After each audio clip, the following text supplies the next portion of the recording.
Today I'm making these right here. These beautiful beef tamales. We're going to unwrap these in a little bit, show you what they look like on the inside. But first, let me show you how they're made. Good morning. Today, I've got some beef. I've got chilies. I've got 5 different kinds of chilies. Delicious. Corn husks, masa harina. There's a lot of stuff that's going to come together to make these beef tamales. Ladies and gentlemen, this is the recipe version on Texas Cooking Today's beef tamales. Here's the thing. Tamale making is kind of involved. If anybody ever tells you, hey, it's a big job, well, they weren't lying. It's a big job. And usually it's made in large batches. This batch is going to give anywhere from 40 to 50 good-sized tamales. Just how big you make them is up to you. I'm using a lot of product here, so it's a big batch. We're making this out of beef. There's 5 different kinds of chilies. There's a lot of flavor in this, and this is a great recipe. Now, in the event that you watch this video, this is my recipe version, there is a tutorial that goes along with this. It's very long. It's somewhat overly detailed, and I do that quite on purpose. I want those who cannot cook at all to be able to make good tamales. So I've made that video so that it will be exactly like that. And for those of you who are really good cooks and you just need the recipe, you've tuned into the right video right here. I'm going to show you this recipe.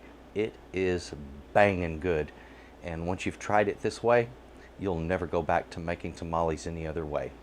Let's get in the kitchen. Let me show you how it's done. Come on. Now back there in that big old pot, I've got my beef chuck. That is 3 of those roasts, and they're about, well, I've got a total of about 8 pounds there. Now down here, got a bunch of chilies, and that's what it's all about, folks. Those little guys right there are where the flavor is at. So let me describe what we have here. The different chilies I have, I've got some chilacas here. I'm going to be using these big old honking chilacas in my meat. So when I'm braising the meat, I'm going to slice all of these open, put them in there with the meat, and it's going to make absolute delicious for me, okay? That, a little bit of salt with the meat, nothing else, just the water that goes in there also. We're braising, okay? So we need them about halfway covered with water. It'll be up to here on the pan. And cook at 285 degrees until the meat falls apart, which will take hours. Just give it time. There's no rush. So these chilies, so you'll know something. Chilaca chili when it's fresh, but when you dry it out, it's called pasilla.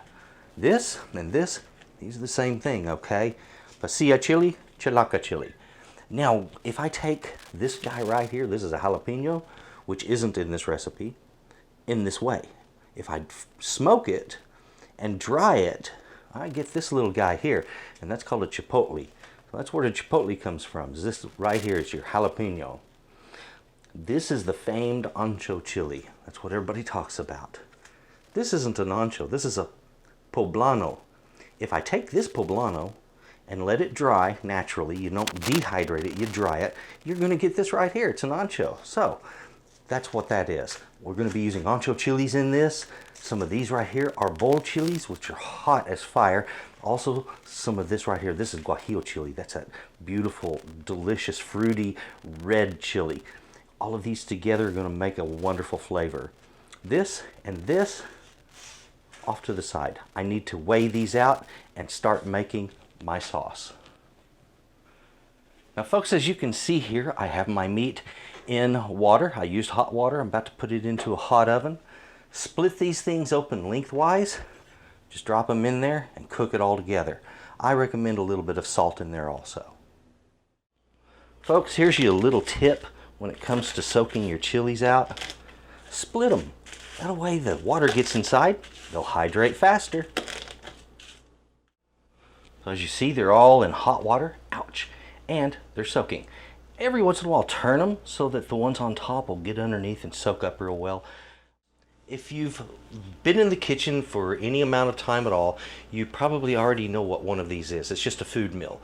I'll be using the small size sieve on my food mill to make a beautiful and perfect chili paste. make sure you do it this way because you don't want any of the skins or any of the seeds in there, and doing it the blender method just really gives you a lot of that. Also, go ahead and slice up your garlic at this point. You're just going to slice it thin, throw it down in there, and let the food mill process it. Put the chilies on top of that garlic. And once they're all processed through there, the paste that we have, we're going to put that in the refrigerator along with our roast. It's almost finished. Folks, I have just pulled my roast out of the oven. The whole thing has become fork tender through and through. The meat is literally just splitting apart, and that's what I need. So when it cools down, it'll gently come apart into beautiful strings of meat. Makes perfect tamales that way. Well, I have all of my chilies transferred to my food mill, and I've got a pretty good sized food mill here, so it holds all of it.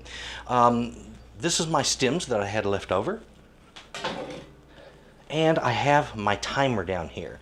So when I start this, it'll just start counting up. It counts up to 20 minutes and then recycles. But I think this is only going to take about maybe 10 minutes. So we're going to find out together. I've got my timer here. Let's push start. So there it goes, counting up. I'm going to put it right back here. And I'm going to take my food mill and just get busy cranking. Okay. Rotate this a little.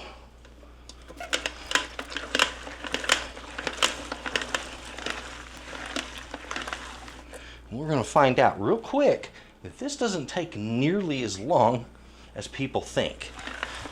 So what I'm going to do is I'm going to shut off the video here in a second and do a time lapse, because I'm sure you don't want to sit here and watch a food mill being turned for several minutes. Before I do that though, while the counter is still running, down here, already starting to get that paste out the bottom.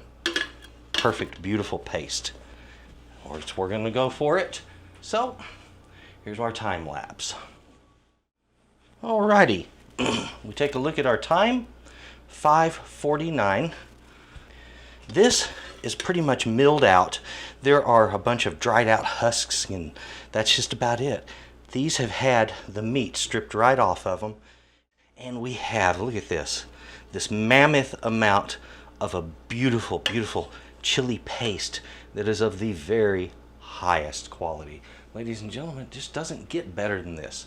That's the best quality you're going to get, and as a result, it's the best flavor. There's none of the skin in there to bitter this. None of the seeds to bitter it. It's just a perfect smooth chili paste. Now this chili paste, I'm not doing anything else with it tonight. I'm simply going to take this, I'm going to put it in a container, I'm going to refrigerate it, and I'm going to do the same exact thing with my meat and the juices from it. Now folks, I have taken out my roasts. They are literally falling apart tender. It was hard to get them out of the oven because the meat is, quite frankly, well, just coming apart. Oh, it's delicious too. The juices, all of them, right here in this bowl. Everything that came out from those roasts, plus the juices off of the chilies and the water that was left over, all hits one bowl. And this is important. Don't try to remove the fat. We're looking for it. We need the tallow to turn hard and white on top of this. And I'll separate it at that point, and I'm going to use it later on in another part of this very same recipe. This is important. Let these things cool, refrigerate them to the point that they can be handled easily, okay? And so that that fat becomes good and hard. I just do it overnight.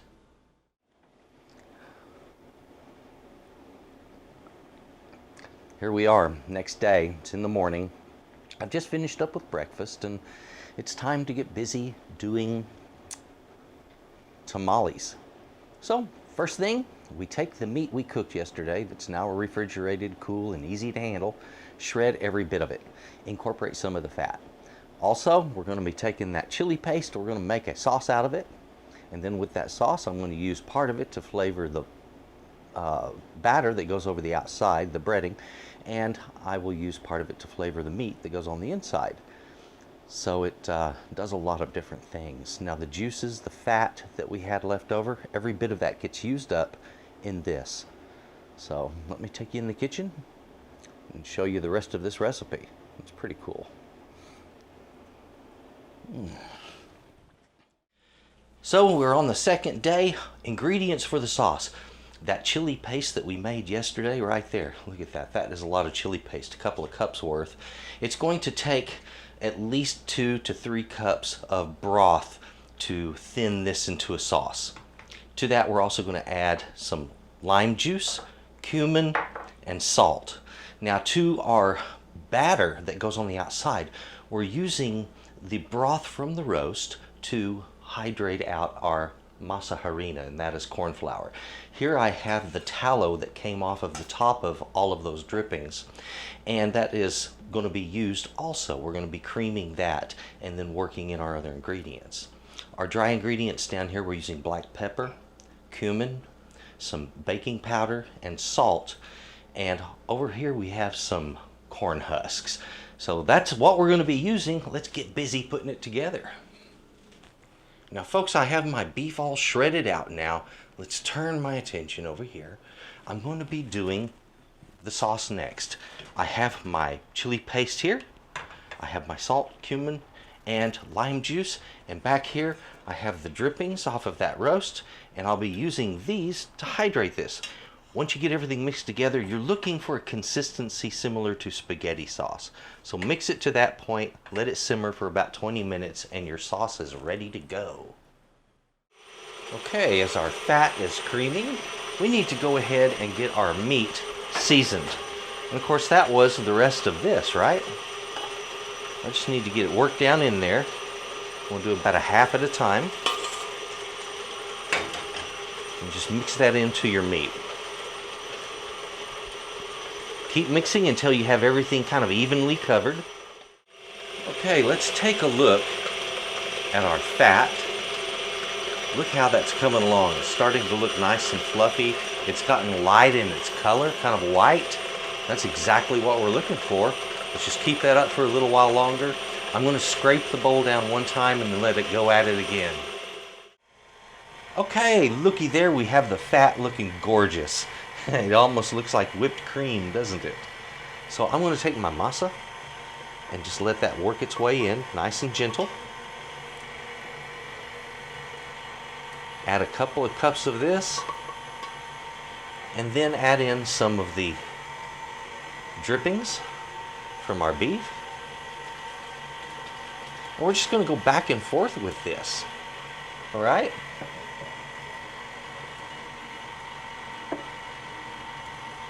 Slowly adding one and then the other. And after I get a little over half of these ingredients in there, I'm going to start working in my chilies. That chili sauce. Add in our sauce. This is going to produce a beautiful color, almost a pumpkin color.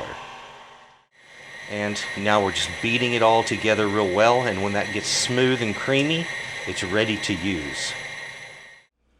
Now folks, I have my corn husks over here. They've been soaking, and I'm going to take some of these. I'm just going to pull some right from the middle. And on your corn husk, you're going to have a rough side and a smooth side. Yeah, I know, it's funny, ha.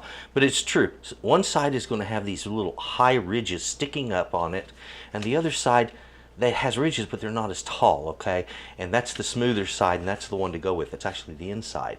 So what we need to do is to apply a little patch of masa harina on here that we've mixed up, put our meat over the top of that, and the important trick is you need the two sides of the masa harina to touch so that it seals the tamale shut. So let's put a little bit of our dough on here. And if you'll notice, I'm not being any too pretty about it, and you don't have to. All right, boom, we have it on there. Want our meat on there. Now folks, something this I can't stress enough. Nothing sucks worse than getting a tamale that, you know, it's all masa, and then there's this little pencil lead size amount of meat that runs through the middle of it. That sucks. So put some meat in there, please. Now, go ahead. You see how I've touched the masa on the other side with what was here on the edge? That seals it. Let's just roll it on up. Now, once we hit the end, which direction do we fold it? Okay, here's the end of it. If you fold it this way, this kind of flaps loose. A friend of mine taught me to pinch up a little bit until you feel it squeezing the masa up, and then fold this away, and it holds this tighter. It pulls it tight so it won't come undone. It'll just do that, okay? When you're stacking this in your steamer, stack them vertical like so, and that way they cook well. Now, on the tip, you can see a little meat sticking out. If you want to take this and kind of pinch it shut, feel free to do so. It's not necessary, but some people like that cleaner look. Okay, just 50 more to do. Have at it, okay? As you can see, we have our tamales getting stacked up in here, and this is what I'm talking about. You just stand them on the fold with the opened end facing up, and in a little bit, I'm going to pour some hot water in here. In fact, actually right now, let's go ahead and do that. I boiled this water earlier, and this is just to kind of give it a jump start. And we leave that open spot right in the middle so we can pour water into. Otherwise, I have to pour it right down the side of the pan between this steamer and the pan itself. So there we go. We'll put a high flame underneath this. There we go. Bring it up to that nice steaming point. And we're going to give these about an hour and a half to steam off, okay? Now folks, this is the recipe list for your first day, and that was 8 pounds of beef chuck is what I started with. And I put to that 1 pound of chilaca chilies. Just split those open lengthwise, throw them in there and braise them with the roast. To that, on the pasilla chilies here, I used 50 grams of these. On this right here, which is my chipotle, that's 80 grams of chipotle chilies that you use. This one right here, that's the guajillo chili. Good tasting. 50 to 55 grams right there. On this one here, my ancho, the ancho chili, we want 70 grams of those. And of this one here, watch out, they're fiery hot. 4 to 5 grams of your arbol chilies. And that is the recipe for that beautiful chili paste and the sauce that comes from it. This right here, we're going to be adding in, of course, as you've seen, the garlic. Wonderful items. Now the quantities of the chili paste you already know. You've seen that one. The additions that we make for our sauce, we're simply adding enough of the broth to thin that paste down so that it becomes smooth and creamy and very much like a maybe a spaghetti sauce would be, about the same consistency. We're adding some lime juice and cumin, and that is 1/4 cup of lime juice, a tablespoon of cumin, and right here we added 3 teaspoons of salt. Our dough comprised of 6 cups of masa harina, and this is a white corn masa harina. You can use yellow, either way. I used 4 cups of broth, and that's starting with, and if it needs to be thinned with some more, go ahead and do that. Just add it as needed. Your fat, you're going to need about 1.5 cups of beef tallow, and then on your spices to add to this, that's a tablespoon of black pepper, a tablespoon of cumin, a tablespoon of salt, and a tablespoon of baking powder, and that's to give it a little lift. Now if you use an instant masa harina, you don't have to use the baking powder, or you can add it and get just a little extra fluff on your dough, and that doesn't hurt anything. Now you're going to need also 1 pound of corn husks, so make sure you get that. It's probably going to be the most expensive item you buy right there. Our tamales have cooled enough that we can touch now, and that's when they start getting nice and firm and they take on a good shape. Now there we have it. That, ladies and gentlemen, beautiful tamale right there. That's what we're looking for. Now see how those are just slipping out of that husk, and what that is that's the tallow, that fat that we used, that's helping it to release.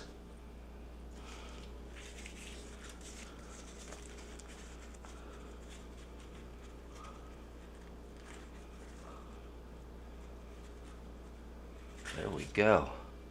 Absolutely, totally beautiful. That's what I'm looking for when I'm looking for tamales, right there.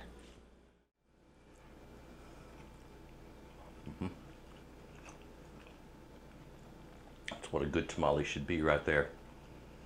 Good meat texture. Nice strings of beef. Flavor. Off the hook good.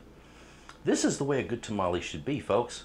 Thin wrapper, good meat inside and plenty of it. A hearty item. And it's delicious this way. I hope you enjoy this recipe. Thank you very much for watching this video. If you would, please take a look at my website. That's S.A.Trotter.com. That's S-A-T-R-O-T-T-E-R.com. If you would, take a look at that. That's where I sell my products. I'll be selling products for Texas Cooking Today there very soon. I already have some of my prints up for sale and a few other items. If you would, take a look at that. My services are offered in that same location.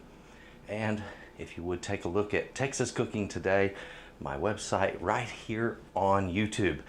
These are some great videos, and there's a lot of them. I got great recipes. Enjoy your tamales. And thank you for watching.